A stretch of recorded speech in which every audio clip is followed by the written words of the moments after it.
एक बुजुर्ग महिला की मृत्यु हो गई। यमराज उसे लेने के लिए आए। उस बुजुर्ग महिला ने यमराज से पूछा कि आप मुझे स्वर्ग ले जाएंगे या नरक। यमराज बोले, मैं तुम्हें स्वर्ग या नरक दोनों में से कहीं नहीं ले जाऊंगा। तुमने इस जन्म में बहुत ही अच्छे कर्म किए हैं, इसलिए मैं तुम्हें सीधे प्रभु के पास ले जा रहा हूँ।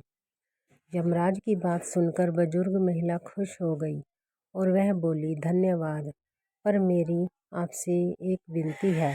मैंने यहाँ इस धरती पर स्वर्ग नरक के बारे में बहुत सुना है। मैं प्रभु के पास जाने से पहले एक बार इन दोनों जगहों को देखना चाहती हूँ। यमराज ने उस बुजुर्ग महिला से कहा कि तुम्हारे कर्म अच्छे हैं, इसलिए मैं तुम्हारी यह इच्छा पूरी करूँगा। चलो हम स्वर्ग और नरक के रास्ते से होते हुए प्रभु के धाम चलेंगे। वो दोनों चल पड़े। सबसे पहले नरक आया। नरक में इस बुजुर्ग महिला ने जोर जोर से लोगों के रोने की आवाज़ सुनी। लोग दर्द पीड़ा से चिल्ला रहे थे। वह नरक में सभी लोग बीमार दिख रहे थे। उस बुजुर्ग महिला ने वहाँ पर एक आदमी से पूछा कि आप सब लोगों की ऐसी हालत क्यों है।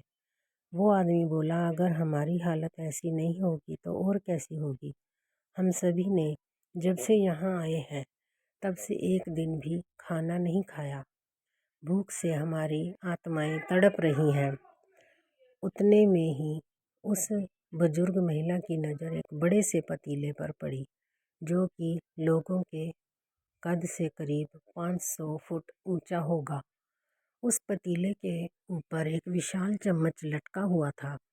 उस पतीले में से अच्छी खुशबू आ रही थी। बुजुर्ग महिला ने उस आदमी से पूछा कि इस पतीले में क्या है। आदमी ने जवाब दिया कि ये पतीला स्वादिष्ट खीर से हर समय भरा रहता है। उस आदमी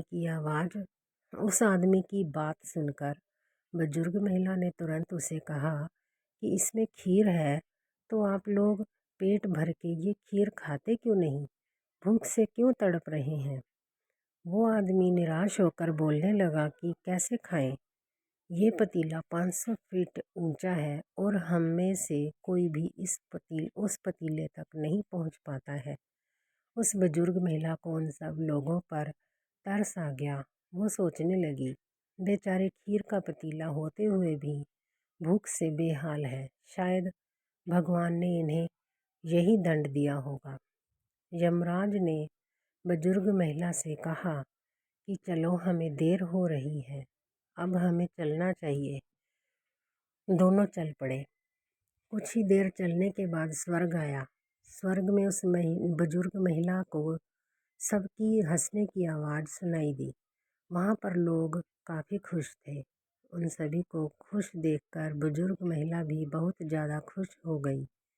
पर ये क्या, वहाँ स्वर्ग में भी उस बुजुर्ग महिला की नज़र 500 फुट ऊंचे पतीले पर पड़ी, जैसा नरक में था। उसके ऊपर भी वैसा ही चम्मच लटका हुआ था। बुजुर्ग महिला ने वहाँ के लोगों से पूछा कि इस पतीले में क्या है। स्वर्ग के लोगों ने कहा कि इसमें बहुत स्वादिष्ट खीर है। यह सुनकर बुजुर्ग महिला हैरान हो गई। उसने वहाँ के लोगों से कहा कि ये पतीला तो 500 फीट ऊंचा है, आप लोग तो इस तक पहुँच ही नहीं पाते होंगे। उस बुजुर्ग महिला ने कहा कि इस हिसाब से तो आप लोगों को खाना मिलता ही नहीं होगा, आप सभी तो भूख से बेहाल होंगे। मुझे आप सब लोग फिर भी इतने खुश क्यों लग रहे हो, ऐसा कैसे हो सकता है। स्वर्ग में सभी लोग बोले, हम सभी लोग इस पतीले में से पेट भर के खीर खाते हैं। यह सुनकर बुजुर्ग महिला बोली, पर कैसे, पतीला तो बहुत ऊंचा है। स्वर्ग में सभी लोग बोले, तो क्या हुआ, पतीला ऊंचा है तो यहाँ पर कितने सारे पेड़ हैं। ईश्वर ने पेड़ पौधे, नदी, झरने ये सब उपयोग करने के लिए ही तो बनाया है। हम सभी ने मिलकर इन पेड़ों की लकड़ी ली, फिर उसको काटा, फिर लकड़ियों के टुकड़ों को जोड़ के विशाल सीढ़ी का निर्माण किया।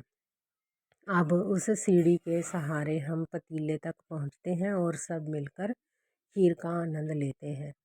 ये सब सुनकर वो बुजुर्ग महिला यमराज की तरफ देखने लगी। यमराज मुस्कुराए और बोले, ईश्वर ने स्वर्ग और नर्क मनुष्यों के हाथों में ही सौंप दिया है। चाहे तो अपने लिए नर्क बना लें, चाहे तो अपने लिए स्वर्ग। ईश्वर ने सबको एक समान हालातों में डाला है। वहाँ नर्क में भी पेड़ पौधे सब थे, पर वो सब लोग खुद की आलस की वजह से भूखे तड़प रहे थे। उन्हें खीर हाथ में चाहिए थी, वो कोई कर्म नहीं करना चाहते थे। मोरल: स्वर्ग और नर्क ये दोनों मनुष्यों के हाथों में ही होता है।